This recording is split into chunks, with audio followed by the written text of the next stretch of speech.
Welcome back to another episode of the 615 Sessions podcast. We got the main man, Teron Davenport, the OG, talking with TD, the podcast, of course, all the written work at ESPN.com. We've got our good buddy Steve Lehman of News Channel 5 here with us as well. Boys, the last podcast before the NFL draft, so naturally we have to lead off, Teron, with the idea that Ryan Tannehill's social media team is posting Celsius commercials.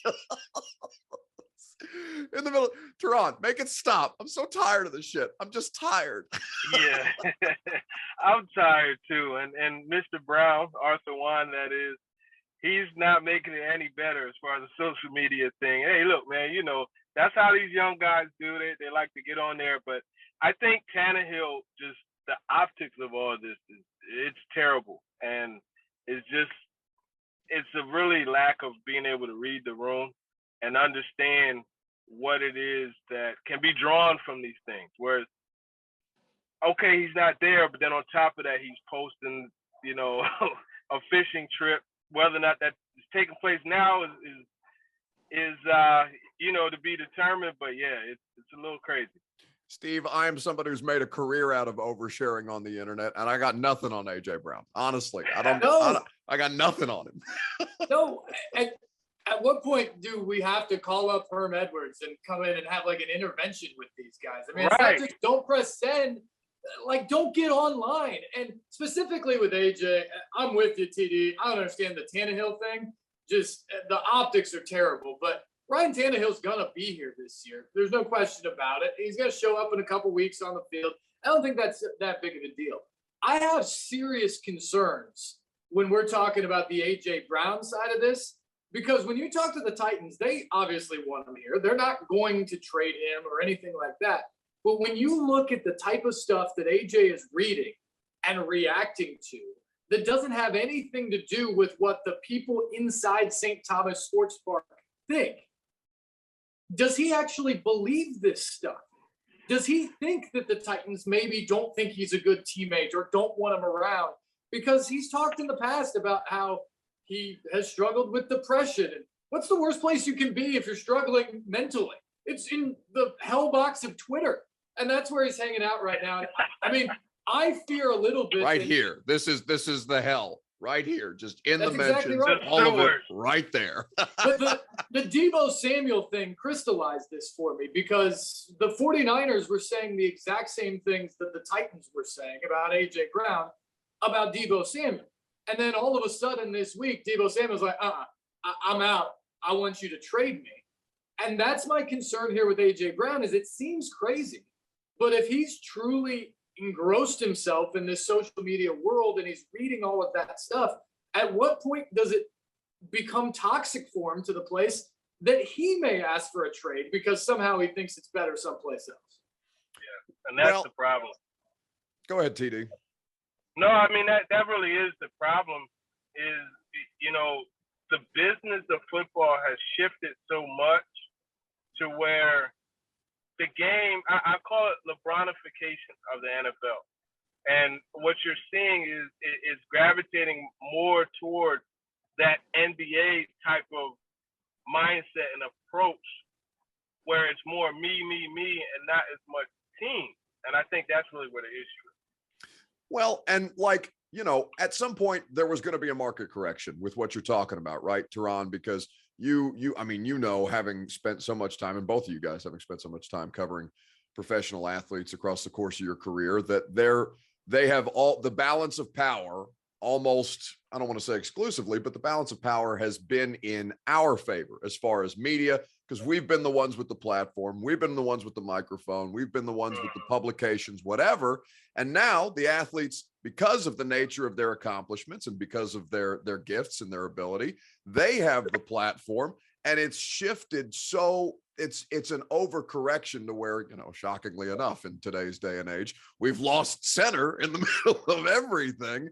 And now you have, you know, I mean, Deebo Samuel's mother on Instagram Live with Deebo on the phone with AJ Brown talking about the business that their agent is relaying between the two of them about how the Titans and the Niners don't want to give them more than $20 million a year. Like, this whole thing, it's always been emotional and difficult to go through contract negotiation. I'm sure the two of you have been through difficult and emotional contract negotiations, right? I think all three of us can speak to that to a lesser degree. We're not negotiating $100 million paydays. Maybe Steve is. I don't know. He's got a nice no, nothing close. But still, right? These things can be raw. They can be difficult. But now in this interconnectedness of social media, we're seeing those emotions play out in real time where, yeah, you know, I may be pissed off about a certain offer that was put in front of me, but I'm not gonna freak out about it because I know, one, it's not in my best interest, and two, I've seen a bunch of bad things happen to people who do overshare. Now you've got Aaron Rodgers making a stink of things in Green Bay, only to come back to Green Bay. You've got Tom Brady orchestrating some kind of like secret coup to become the part owner of the Dolphins and retire for 40 days and bring Sean Payton to Miami with him. Like, it's all gone crazy. And why shouldn't the next generation of athletes think that they have more leverage than they actually do? Because the precedent being set is that of, yeah, it's our turn to kind of control this, when in reality, the teams still have, at least in the particular situation of A.J. Brown and Deebo Samuel, the teams, Teron, still hold the majority of the leverage. Well, and that's the thing that we have to look at. Technically, A.J. Brown could be under contract, should be under contract with the Titans for the next 3 years. And the way that will work, you have the 4.5 this year, then you have the tag next year, and you have the tag after that. They typically have 3 years of control of A.J. Brown. Now, that thing could get really ugly, right? It could go the Le'Veon Bell route where you have a guy holding out. I don't think it would, but that is the leverage. That's where it's at. Now, it's different if that franchise tag wasn't there. That's a different situation. But that's why I understand AJ's leveraging, or not leveraging, but campaigning for a new deal now, because he doesn't want it to get to that point where you have that franchise tag. He wants the deal now. And also, this is a guy, let's remember, he has dealt with some injuries as well. So God forbid a major injury happens. Now his negotiating standpoint is a lot different than it would be if he were to do it now. And I think you look at Chris Godwin's contract, 3 years, $60 million. Chris Godwin is a very good receiver. In my opinion, he's right there with DJ Moore. He's better than Christian Kirk, but both of those guys got better deals than him, and substantially better deals. Well, but yeah, Steve, the market has been wrecked at this point by Jacksonville. It's not Christian Kirk's fault that Jacksonville is paying the, hey, we suck, but we'll pay you well tax in free agency, right? We saw this with Christian Kirk. We saw this with Brandon Scherf, but specifically with the wide receiver market, it is well within the team's rights as well to look at this and be like, yeah, okay, Tyreek Hill can make $30 million and Devontae Adams can make 28.5 and Stephon Diggs can make 26.5. And that will be indicative of both their resume and their production and the talent that they still have, the years that they still have left to give. But the problem here is, while AJ and Deebo still have accomplished things in the league and have incredible upside and sustainability for years to come, there's a tier there. And we're talking about the most positionally dependent position in the NFL, one of them now making the most non-quarterback money in the sport. Teams know that the most drafted position almost every year now, Steve, is the wide receiver. And they're looking at that and being like, I mean, you guys are great. We love you, but, you know, just be aware of the circumstance around you. There's no question. This market has gone crazy, and it's going to continue to go in that way. And A.J. Brown is absolutely going to get paid at some point by the Titans, and I think he's going to be around. I just go back to what we're talking about there is, all of a sudden, all of this is getting aired out in public. You know, all the complaints of the past, these guys talked to their agent, maybe they talked to their mother or whatever and tried to figure it all out, but it wasn't broadcast on Instagram Live. And now, because of that, you have all the fans trickling in, and it just becomes this vicious cycle that I think can lead to a very bad place. But AJ does have the benefit. You guys are right about the Titans having to leverage a lot. But AJ does have the benefit of, one, he's coming in on the back end of this season of the wide receiver, if you want to call it that. But also, he is, to me, the most important piece of this Titans offense. We all know about Derrick Henry and what he means, but Derrick Henry, just if you look at the history of running backs and certainly what his contract is, has 2, 3, 4, maybe he can prove us all wrong more than he has and continue to show that he's He-Man out there and extend this career. But chances are you're not getting another decade of Derrick Henry in the backfield. Right. Ryan Tannehill isn't going to be here forever. A.J. Brown could spend his entire career in two-tone blue if he wants to, because I think this team wants him to. And he's the dynamic type of player that changes their offense. And that is the thing that makes him have some real leverage in this situation, because, TD, you're right, the Titans can use those tags, but I really don't think they want to mess around with the guy who essentially will be the face of their offense, the face of the franchise on that side of the ball, with giving him the tag over and over again and ruffling those feathers. Yeah, exactly. And that's why I said they don't want that Le'Veon Bell type situation. You don't want to have your top, and I agree with you, Steve, he is the most important part of that offense. He played 13 games last year. They were 11-2 when he was on the field. Say no more. You know what I mean? He won the 49ers game by himself. Okay? We know this. You're 100% right. But my thing is, he is 24 years old. If I was in those shoes, I'll take a 3-year deal. Let's do 3 years. You can make it average 25 a year if you want. I mean, and that's all funny money. I want that guaranteed jack. Yeah. You know what I mean? Yeah. 3 years, $85 million. Let's guarantee 65 of it. Let's go. And then what happens when he's 27, turning 28? Guess what he could do? Get another crack at the apple, a la Devontae Adams, a la Stephon Diggs. Those guys are 27, 28 years old. Chris Godwin's 27 years old, and they're getting another crack. So now you get 2 big deals. And I think that's what you have to think about, because you get $60 million guaranteed, 65 in this deal. Then you get another, in 3 years, the numbers are going to just increase more. So now you get a $90 million guarantee. So now you're looking at a $150 guaranteed, $155 guaranteed jack. That's worth if you can get it. Listen, you would think that, and I don't know what the conversations with AJ and the team that represents him. Obviously, Tory Dandy is the lead guy at CAA, who is one of the most powerful NFL agents, which by extension makes him one of the most powerful sports agents. And he happens to represent, in some form or fashion, 3 of the 4 guys who are due contracts here in the very, very near future. But, I would almost think, Teron and Steve, that would be the counsel from the representation. We can get you a shorter deal because we know that you are getting ready to enter the prime of your career. And while you can make good money to great money, I mean, nobody's going to turn their nose up at $20 million a year, regardless of what the rest of the guys at the position are making. But we know that the money is going to be even crazier as these new television deals come down. As now Amazon is in on the bidding on this and pumping more money into the NFL ecosystem. Apple, I'm sure, is not far away with the way that they're experimenting with MLB broadcasts this year. Like, the streaming wars have not yet gotten to football and made that financial impact felt in a way that is going to put money in everybody's pockets. Hopefully ours as well, all 3 of us and all of our colleagues. We would love to see that.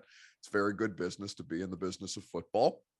But at this point, it is going to put so much pressure on him, Steve, AJ, regardless. It's going to get done, right? It's going to get done. We're going to spend 2.5 months going on and on about this, and people are going to lose their minds until it gets done, but it's going to get done in some form or fashion. But what it comes down to is, with all of the things that we've just laid out, and then we can talk a little bit about the draft, because I think that's a vastly more important thing at this point.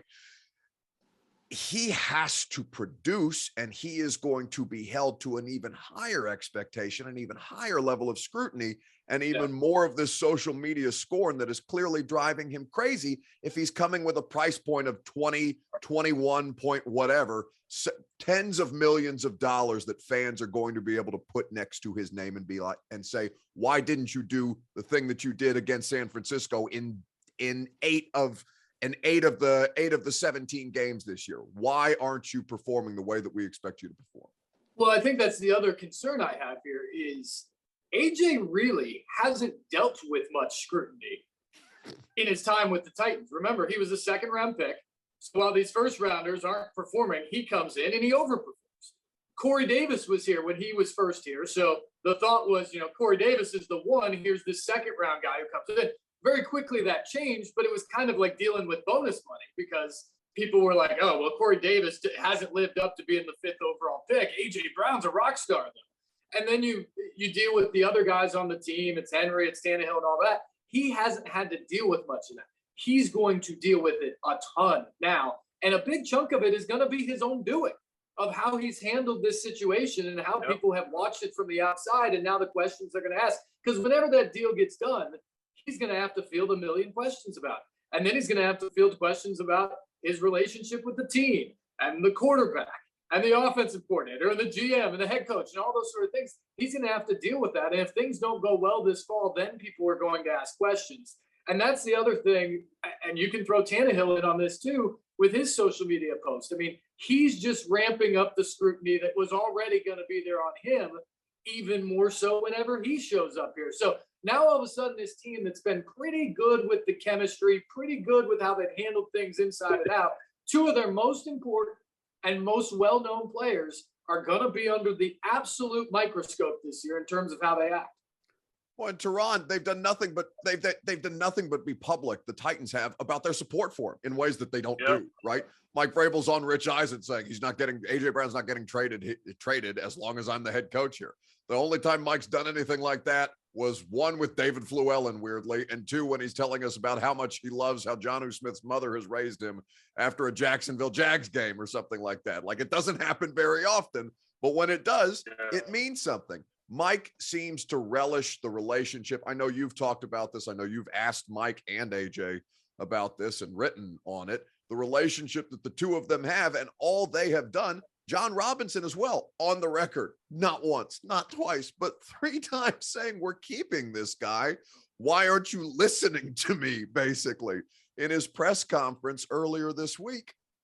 And I don't know why AJ, and there's no way for any of us to know this. It would just purely be speculation. And I don't want to paint something unfairly on the part of AJ Brown, but the attraction that he has towards the negative comments when all that surrounds the rest of it is overwhelmingly positive. Favorite son, we love you, AJ, team, fans, teammates, the whole thing.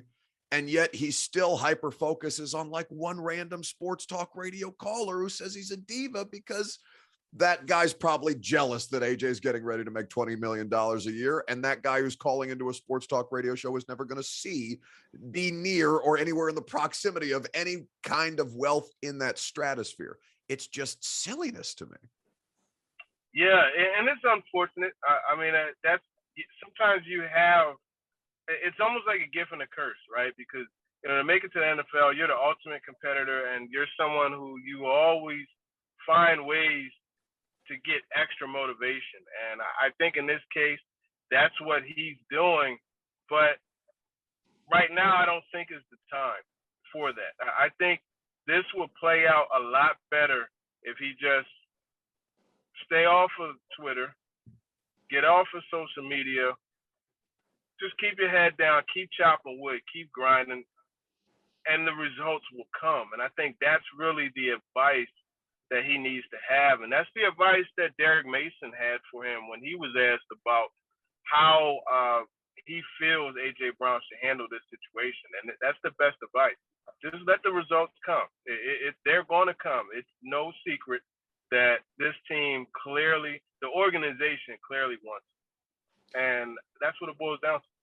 All right, so the draft is less than a week away as we tape this on a Friday afternoon. It's the vastly more important part of this because not only do they need AJ and Derek and Tannehill to perform well, but they need to add contributing pieces almost immediately in this upcoming draft. I maintain the belief that this is probably the last year that we see Tannehill and Derek together, regardless of which one of them ends up being the odd man out for salary purposes or production, or whatever the case may be. Both of them, Teron, would be immediately helped by some of the many and talented offensive linemen in this draft. If they take any less than 2, I'm going to riot, because both of those guys could do with a little better efficiency up front. Yeah, absolutely can. I think when you look at this draft, it's set up ideally for them to get an outstanding interior offensive lineman. And you look at Zion Johnson, you look at Kenyon Green. I personally have Kenyon Green as my top-rated guard. But the thing that's really interesting about him is he's played all 4 positions. Well, 4 out of 5 positions, let's put it that way. And in a pinch, he could bump out and play tackle. Now, I wouldn't want that to be his first position, but the point is his primary one is left guard. So now you have plug and play in place of Roger Saffold. And you maintain a high degree of nastiness from a run blocking perspective. So I think that's an ideal pick for them. We talked about receiver being so dependent on other things. Well, one of the things it depends on is the blocking up front. Roger Saffold wasn't exactly the best pass protector, right? So now we talk about needing to be able to push the ball down the field. You could do that with better protection. That's why I think Kenyon Green is a really good pick. Zion Johnson as well. He's someone that could play that guard position and eventually move over to center. And then a lot of people will put Traylon Burks in there because, he reminds them of A.J. Brown. But I'm going to drop a nugget by the name of Eric Ezukama. And you get him at pick 90 or in the high 4th round, like that late day 2, early day 3. Very similar player to Burks. Actually just didn't do it in the SEC, so it's not as popular. But he is the one, in my opinion, that offers a lot of value as opposed to Burks at 29 when they pick, 26 when they pick. Yeah. I think it's fascinating to see what they do in the first round, because I think there is some real depth on the offensive line in this draft, specifically in the interior. So, I don't think you're going to see a guard drafted there, certainly. I think that's probably later on.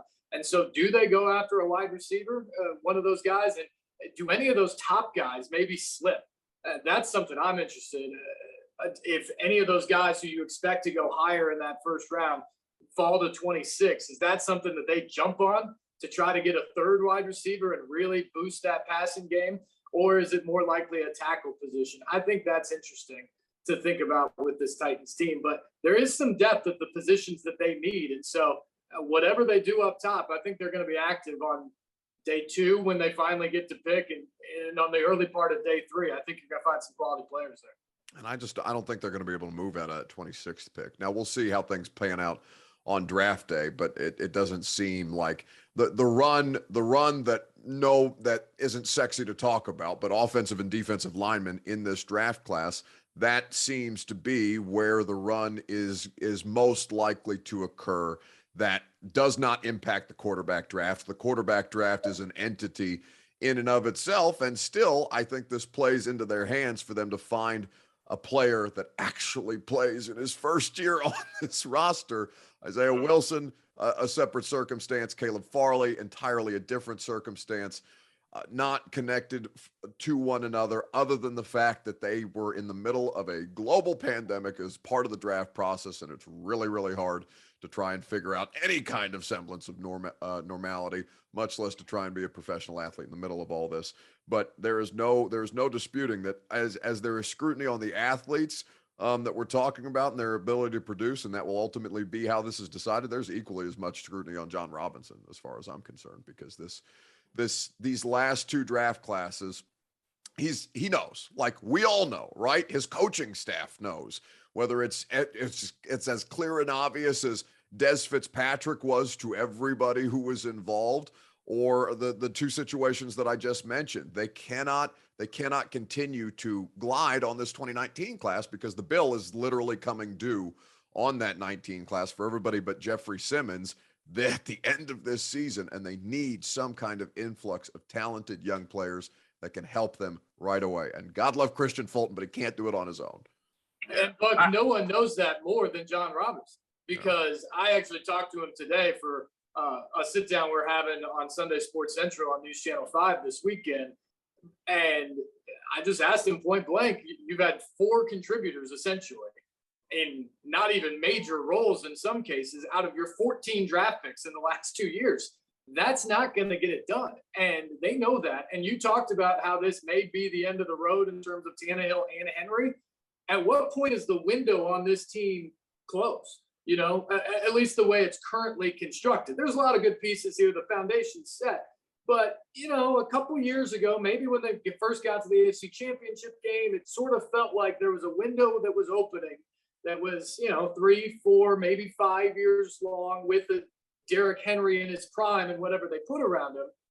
Well, that window sort of appears to be shutting now. It's not closed, but for that reason, I think this weekend is absolutely massive for John Robinson, because if he hits the ball out of the park in a draft and gets some guys to fit in, I mean, think about the defense. That defense has 10 guys back. It should be really good. If you find 1 or 2 pieces that take that defense to the next level, maybe you go from a 5th or 6th ranked defense in the league to the number 1 dominant defense in the league. And now you truly are talking about the next level. Or the offensive side. If you fix a couple of those things, maybe you're back to the offense that was scoring 30, 31 points a game last year, 2 years ago, coupled with that defense. And now you are a bona fide Super Bowl title contender. That's what we're talking about. You get the job done in this draft. And all of a sudden, I think you look at the Titans very much like a team that could win it all this year. If they don't, now all of a sudden you're looking at a team that may have missed its window. Go ahead, TD. And with that window, you have to be able to build a foundation for the future. And that's why I asked John Robinson about if there was a level of frustration in regards to the first round picks that he's had. And I actually filed a story that will be on ESPN.com next week about the first round picks. Now, they don't have a single first round pick that made it to a second contract. Not one. Jack Conklin, Adoree Jackson, Corey Davis, Rashaan Evans, none of them made it to a second contract. Sure as hell not Isaiah, respectfully. And Isaiah Wilson, he barely made a second week. Season. You know, so I think you have to look at that as well. And that makes this first round pick even more important. And granted, he's done an excellent job in the back end. You look at that 19 draft, you got 3 starters from day 2 and 3, but you really need to be able to add those impact players. Imagine if Isaiah Wilson would have hit, right? Now you're not talking about a right tackle, you know, or an offensive lineman, because you didn't have to pick Dylan Ravens to help out because Isaiah Wilson was there. So it's all just like dominoes. It's just, you know, it's layered, and you have to get those first round picks right. And that's why it's really important this year that they get it together. Yeah, I mean, they're chasing, and this is how the NFL cycle goes. And they're a well-run football team overwhelmingly for the most part. But this is the kind of thing that differentiates a well-run football team between somebody who's actually capable of winning substantive football games and not, you know, earning regular season titles, which of course is hugely important and was not being done here at all prior to this regime. But now they come into a situation where they have to do something in the postseason of consequence, and they need far more contributions than they've been able to get. So News Channel 5, that's where you can see John Robinson on Sunday night with Steve Lehman. It'll be a great sit down. Make sure that you are listening. We've got less than a week to go to the NFL draft. We'll all be together. It'll be delightful. It'll be like a football summer camp pre-COVID. It'll be great. Maybe we'll even have a pizza party while we wait for John Robinson and Mike Vrabel to not talk to us about the players that they've just picked. Teron Davenport, the Talking with TD podcast is a must-listen-to program, as well as all of the work that he's doing for ESPN 102.5. The Game across all of their radio shows as well. And, of course, ESPN.com is where you can read all of the great work, including that piece on the first-round draft picks that will be available for you to read next week. Thank you, boys. Thanks, Buck.